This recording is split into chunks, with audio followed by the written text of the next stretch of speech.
Seringkali kita sesudah menerima Tuhan Yesus, kita lupa kalau kita itu sempurna 100% selama-lamanya. Kalau Anda nggak baca Ibrani 10, Anda lupa. Karena itu tadi nggak ngangkat tangan kan? Oke, kembali slide-nya Kenny.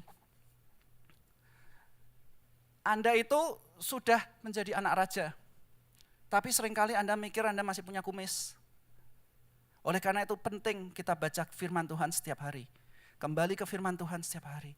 Ingatkan identitas Anda setiap hari. Oh, saya anak raja. Dan kalau tadi firmannya gitu, sesudah Anda memandanginya, Anda harus melakukannya. Gitu. Jangan melakukan kegiatan yang lama, Anda melakukan kegiatan yang baru. Karena kalau Anda begitu, Anda lebih cepat lupa. Gitu. Anda akan lebih, oke, saya ini dulu pemarah, sekarang bukan pemarah. Saya lihat sermonnya, oh ya, anak Allah tidak marah, that's me. Saya pergi, saya marah-marah lagi, Anda langsung lupa. Tapi kalau Anda berusaha mengingat-ingatnya dan melakukannya, ada orang bikin Anda mau marah, Anda mengatakan, hey, you know what, saya anak Allah, saya tidak marah, Anda melakukannya, Anda lebih bisa menghidupi identitas itu sehari-hari. Oke? Make sense ya? Nah ini contoh-contohnya. Berikutnya, slide berikutnya. Identitas Anda di dalam Kristus itu, karena itu sebagai orang-orang pilihan Allah yang dikuduskannya, yang dikasihinya, kadang seringkali itu kita lupa kalau kita dikasih Tuhan. Karena itu iblis seringkali attack itu. Kalau Anda ingat waktu Tuhan Yesus dicobain 3 kali sudah puasa, iblis pertama kali ngomong, if you are the son of God, do this. If you are the son of God, do this. Kalau Anda anak Allah, lakukan ini, lakukan ini. Ada satu kata yang dia hilangkan. Padahal sebelum puasa dia baru aja dibaptis dan Roh Kudus datang dan suara Allah datang. This is my beloved son. Kata beloved dihilangkan oleh iblis. Sehingga seringkali kita juga gitu. Kita lupa kalau kita sudah dikuduskannya, kita sudah dipilihnya, kita sudah dikasihinya. Oke?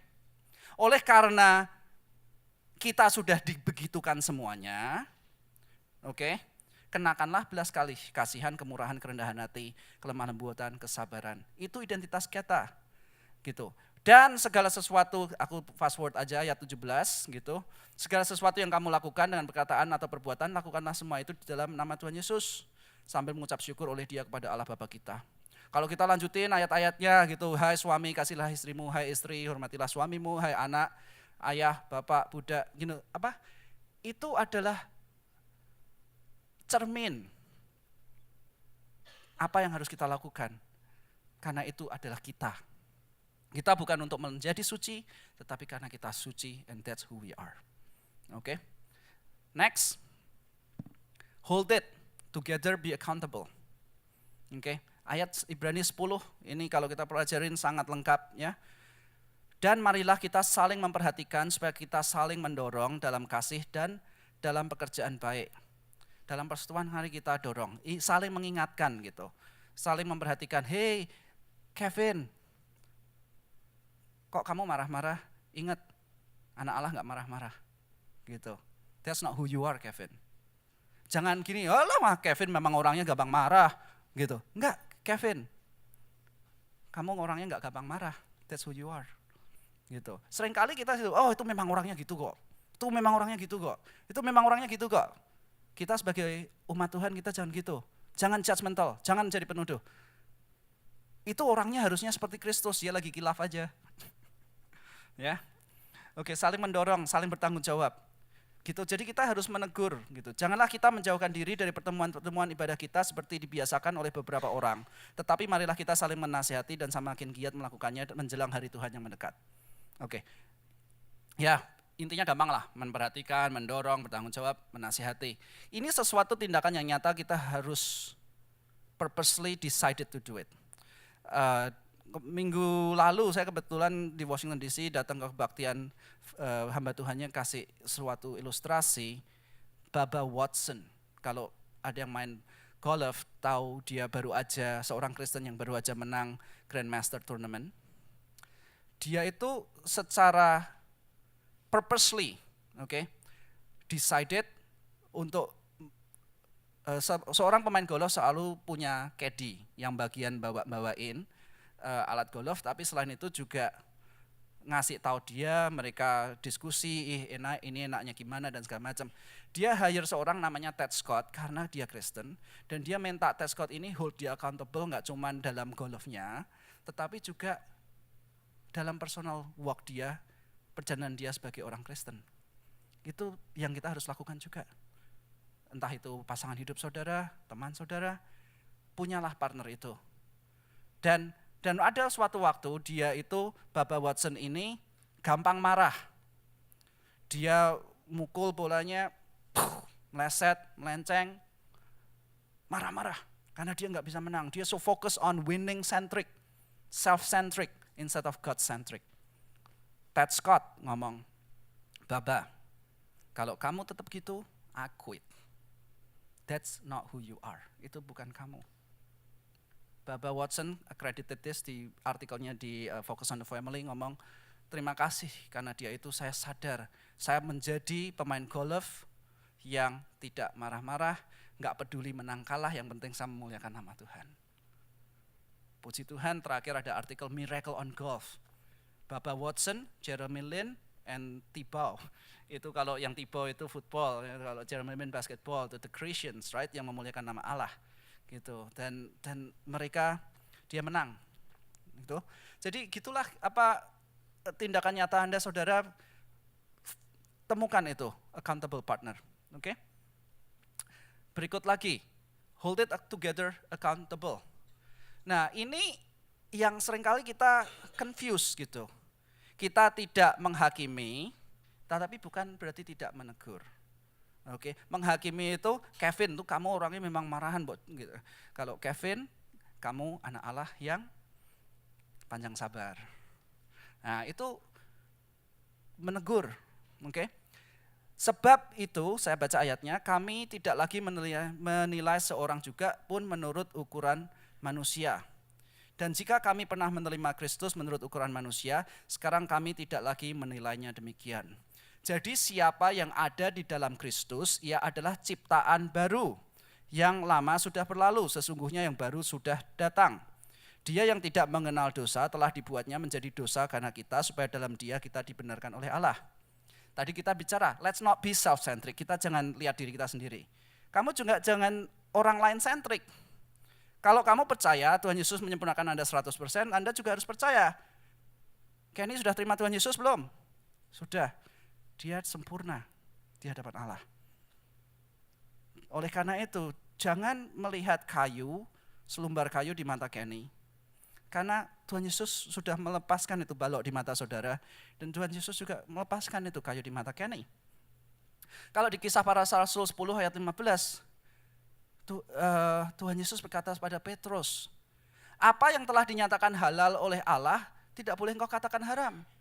Do not call anything impure that God has made clean. Katakan ke sebelah saudara, wah kamu kudus 100%. That's who they are in Christ. Mereka semua adalah ciptaan baru. Ya. Dan saat Anda melakukan itu, gereja pasti akur. Gereja pasti damai. Oke? Wah itu orangnya memang suka pamer. Enggak, itu lagi kilaf. Gitu, dia lupa lagi bad habitnya. Dia itu sebenarnya orang yang rendah hati kok. Karena di dalam Yesus itu identitas mereka rendah hati. Kalian tegur, kamu ngomong gitu. Aku tahu Gretchen nggak suka pamer, jadi saya Gretchen gitu ya. Ya kamu di dalam Kristus nggak suka pamer kok. Gitu. That's your identity gitu. Ya jangan sampai orang salah mengerti, dia kira kamu pamer gitu. Aku tahu kamu nggak suka pamer. Karena terus terang banyak orang sebenarnya tujuannya nggak pamer. Cuman kadang kita harus bantu itu mereka, ingatkan mereka dalam identitas mereka. Oke? Last but not least, share it. Faith in the fullness of Christ. Consider carefully what you hear. With the measure you use, it will be measured to you and even more. Those that have little will be ya anyway, saya nggak lanjutin aja. Nanti khotbah lagi mahan. Consider carefully what you hear. Perhatikan benar-benar apa yang Anda dengarkan. Dengan ukuran yang engkau pakai, itulah yang diukurkan untuk engkau. Dan lebih. Semakin Anda mengerti dan memakai dan menghargai karya Kristus yang sempurna di kayu salib, semakin Anda bisa menerima dan merasakan kasih karunia itu. Oleh karena itu, ini sebuah encouragement bagi para pelayan, bagi semua orang di tempat ini. Ini adalah tugas gereja. Efesus 4 ayat 11. Dan ialah yang memberikan baik rasul-rasul maupun nabi-nabi, baik pemberita-pemberita Injil maupun gembala-gembala dan pengajar-pengajar, untuk memperlengkapi orang-orang kudus. Orangnya sudah kudus, cuman perlu dilengkapi. Oke? There are different degree of maturity. Ada tahap-tahap kedewasaan, tapi semuanya sudah anak-anak Allah. Oke, ada anak kecil, ada anak besar, ada anak tua. Tapi anak-anak Allah. Oke? Untuk memperlengkapi orang-orang kudus bagi pekerjaan pelayanan, bagi pembangunan tubuh Kristus, sampai kita semua telah mencapai kesatuan iman. Iman di dalam Kristus. Gitu. Kadang ada sebagian kita masih beriman, ya kita harus gini. Dan pengetahuan yang benar tentang anak Allah. Kedewasaan penuh. The definition of spiritual maturity, definisi adalah tentang kedewasaan penuh itu adalah pengetahuan yang benar tentang anak Allah. Dan tingkat pertumbuhan yang sesuai dengan kepenuhan Kristus. Ada tingkatnya.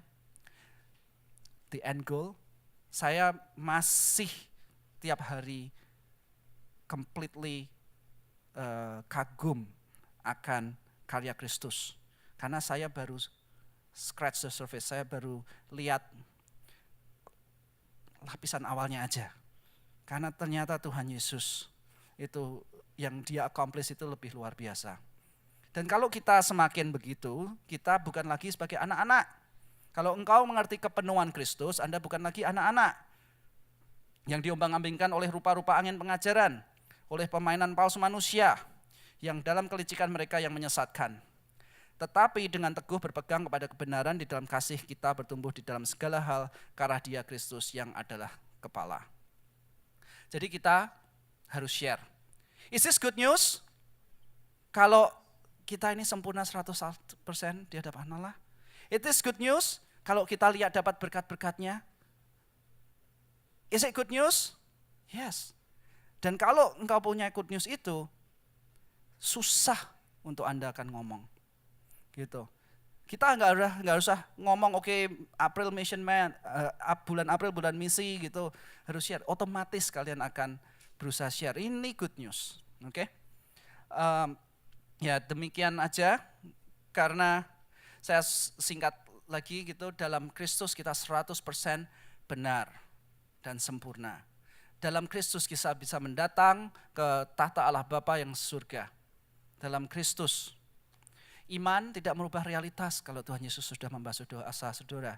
Tapi iman itu membuat saudara bisa merasakan kasih-Nya. Oke? Dalam Kristus kita bisa melakukan segalanya.